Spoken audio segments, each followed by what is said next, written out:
andiyikuswela lutho. Yeah. Uyandilalisa emahlweni aluhlaza. My God. Uyandikhaphela emanzini azolileyo. Siyabonga Baba. Uyawubuyisa umphefumulo wami. Uyandikhokhela ezindleleni zobulungisa ngenxa yegama lakhe. Yeah. Nakuba ndihamba emfuleni wethunzi lokufa andiyikoyika kubi.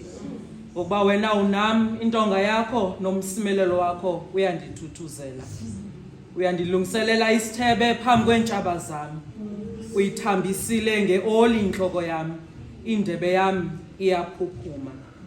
Ngenyaniso ndiyakulandelwa kukulunga nobubele yonke imihla yokudla kwami ubomi. Nokuhlala kwami koba sendlini kaYehova ngona phakade. Masindulule lenkonzo yokuvula le convention walonyaka ngokuvuma kunye kumaculo ethu wesiXhosa, iculo number 94. uYesu uyakulawula apha ilanga lihambayo. Bothi ubukumkani bakhe buzalise zonke indawo, zidinyanga zingathwasi neminyaka ingapheli. Intandazo ngentandazo zohlokoma ngenxa yakhe, zonyukela nendumiso zibe sisithaba sakhe. Uqhunyiswe amadini okuqhola igama lakhe. Boluncoma uthando lwakhe ngazi ingoma ezimnandi, zithi zonke ilwimi zabo zitsholoze kumnandi. Uvakala amazwi entsana ehlokoma kwangesandi. Ozalisa intsikelela apho uYesu alawulayo, amakhonxa akhululwe, awe amakhamandela aphunyuzwe odinweyo, aneliswe nosweleyo.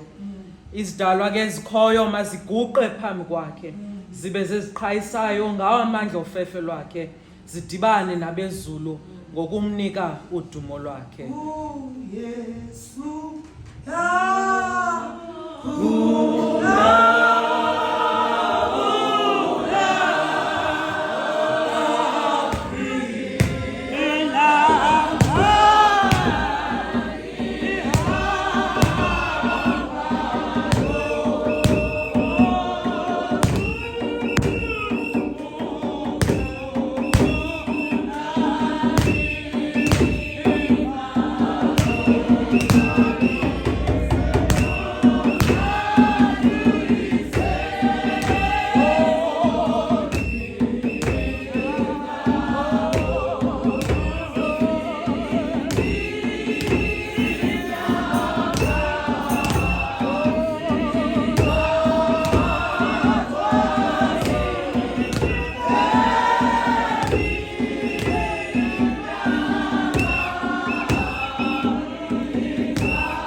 Thank you.